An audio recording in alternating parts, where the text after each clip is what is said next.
everyone. In this moment, I will be going to tackle about the Bradley Effectiveness Model for Curriculum Development. So this is also the continuation of Mr. Habagat topics. So let's proceed to horizontal curriculum continuity as an indicator. So this is the course of study developed and provides content, objectives, and that are common to all classrooms for of the same grade level. Also, daily lesson plans reflect a commonality for the same grade level. So the example is All English 101 for all the first year college students. So next is the instruction based on curriculum as an indicator. Lesson plans are derived from the course of study, and curriculum materials are used to correlated with the content, objectives, and authentic tests developed. So next is the broad involvement as an indicator. So building in this district have teachers representatives on the curricular committees. In elementary, in middle level or junior level, and high school principals are represented. And school board members are apprised of and approve the course of study. So next is the long-range planning as an indicator. Each program in the district is included in the 5-year sequence and review cycle. Also, a philosophy of education and theory of curriculum permit the entire school. So next is the positive human relations as an indicator. Also, these initial thoughts of the curriculum comes from teachers, principals, and the curriculum leader. All participating members are willing to risk disagreeing with anyone else. However, communication lines are not allowed to break down. So next is the theory into practice approach as an indicator. The district philosophy, vision, mission, exit outcomes, program philosophy, rational statement, program goals, program objectives, learning outcomes, and authentic tasks are consistent and recognizable. And the last one is plan change as an indicator. So tangible evidence shows that the internal and external publics accept the developed program course of study for the school district. The process of developing a course of study for each program or discipline in the school district is no longer one of determining how to do it, but one of determining how to do it better. So if any of the 7 indicators are identified with a no, consideration should always be given to make it a yes. So the indicators for effective curriculum development represent working characteristics that any complex organizations must have in order to be responsive and responsible to its clients. Let's proceed to the Tyler's objective-centered model. We all know that Ralph Tyler is a father of assessment and evaluation, and his model is the one of the earliest curriculum evaluation models, which continues to influence many assessment projects in his monograph, Basic Principles of Curriculum and Instructions. And he also proposed 6 steps for evaluating curriculum. So begin with the objectives. Those objectives should specify both the content of learning and the student behavior expected. Then identify the situation or context that will give the students the opportunity to express the behavior embodied in the objective and encourage this behavior. So next is the evaluation instrument or tools. Select, modify, or construct suitable evaluation instruments and check the instruments or tools for objectivity, reliability, and validity. So number 4 is utilization of tools. Use the instruments to obtain summarized or appraised results. Then analyze the results in order to determine strengths and weaknesses of the curriculum and to identify possible explanations about the reason for this particular pattern of strengths and weaknesses. And then the last steps use the results to make the necessary modifications in the curriculum. The Tyler model has several advantages. It is relatively easy to understand and apply. It is rational and systematic. It focuses attention on curricular strengths and weaknesses, rather than being concerned solely with the performance of individual students. So, let's move on to Daniel Staffelbem's Context, Input, Process, and Product Model or CIPP. So Daniel Staffelbem is also known as a parent of evaluation. This model seemed to appeal as an educational leaders because it emphasized the importance of producing evaluative data for decision making. To service the needs of decision makers, the Staffelbem model provides a means for generating data relating to four stages of program operation. So first is the context evaluation, which continuously assesses needs and problems in the context to help decision makers determine goals and objectives. So next is the input evaluation, which assesses alternative means for achieving those goals to help decision makers choose optimal means. So next is the process evaluation, which monitors the processes both to ensure that the means are actually being implemented and to make the necessary modifications. And product evaluation, which compares actual ends with intended ends and lead to a series of recycling decisions. So during each of those four stages, specific steps are taken. So the CIPP model, as it has come to be called, has several attraction features for those interested in curriculum evaluation. It emphasizes on decision making, seems appropriate for administrators concerned with improving curricula.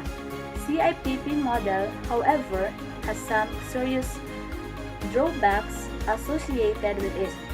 Also, as Goba and Lincoln noted, it seems difficult to implement and expensive to maintain. All the fourth curriculum evaluation models is stake-responsive models. He is the one of the major developers of the naturalistic evaluation approaches. Responsive model is based explicitly on the assumption that the concerns of the stakeholders, those for whom the evaluation is done, should be paramount in determining the evaluation issues. An educational evaluation is a responsive evaluation if it orients more directly to program activities than to program intents. So STAKE recommends an interactive and recursive evaluation process that embodies those steps. So the chief advantage of the responsive model is the sensitivity to clients. By identifying their concerns and being sensitive to their values, by involving them closely throughout the evaluation, and by adapting the form of reports to meet their needs. The responsive model also has the virtue of flexibility. And now, I'm going to discuss to you the fifth curriculum evaluation model, which is the Scriven Consumer-Oriented Evaluation. But first, let me introduce to you the person behind this evaluation model, Michael Scriven. He was born in 1928 in Britain, got a degree in mathematics and a doctorate in philosophy. Michael Scriven made significant contributions both in the field of philosophy and evaluation. Lastly, he coined the terms formative evaluation and summative evaluation in 1967. Michael Scriven introduced this evaluation model among many others when education products that includes textbook, modules, educational technology like softwares, and other instructional materials flooded the market. This approach stems from the belief that evaluation ought to serve the consumer, that is, the ultimate end user of the particular object under evaluation, the evaluand, be it a program, a curriculum, a policy, a product, or a service. Next is an example of instructional material review form by Marvin Patterson of Florida State University. Here is the preliminary information where the title, authors, publisher, copyright date, and the material evaluator can be seen. Here now is the material review form and has following codes to be followed to rate the material. Plus means yes or good quality. 0 means alright but not of good quality. Dash means no or poor quality, and NA means not applicable. For a very simple and practical way of curriculum evaluation, responding to the following questions will provide an evaluation data for curriculum decision. Here are the following questions. Does the curriculum emphasize learning outcomes? Does the implemented curriculum require less demands? Can this curriculum be applied to any particular level? Can the curriculum aspects be assessed as written, taught, supported, tested, and learned? Does the curriculum include formative and summative assessment? Does the curriculum provide qualitative and quantitative methods of assessment? Can the curriculum provide the data needed for decision making? And lastly, are the findings of evaluation available to stakeholders? Just ask the following questions, and any no answer to an item will indicate a need for a serious curriculum evaluation process. In conducting a curriculum evaluation, there are 8 steps to be followed, and these are: first, identifying primary audiences, where the teachers, students, sponsors, and other stakeholders are included. Second is identifying critical issues or problems.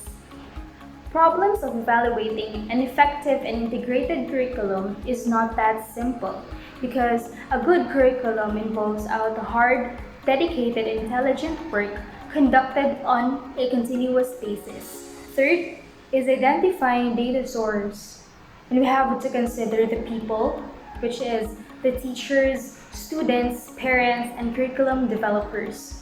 And we have also to consider the existing data or documents, available records, and the evaluation studies. The fourth one is the identifying techniques for collecting data.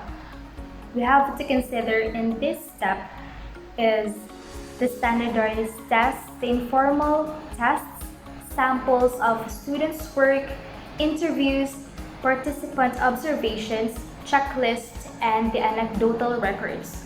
And in this step, it has to be specific of the qualitative and quantitative indicators to measure predetermined standards and a well-planned system approach. Fifth is identifying established standards and criteria. And you have to consider the standards previously set by the agency, DepEd, CHED, professional organization. In this step, also, the program and course outcomes, course contents, teaching strategies, learning resources, and the quality assurance of the curriculum will be also considered. Sixth is identifying techniques in data analysis. In this step, we have to organize, review, compare, and interpret data. And we also have to make database decisions concerning needed improvements in program. The seventh is preparing evaluation report. In this step, we have to address not only each area of study but also relationships between those areas. And we have recommendations for improvement should be directly related to the study's results and conclusions. The last one is preparing modes of display. And we have to consider in this last step is the case studies, test course summary, testimonies, multimedia representation, product display or example of this are exhibits, and the technical report. Thank you guys.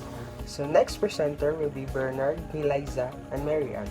They will be discussing the Lesson 2 Curriculum Evaluation through Learning Assessment.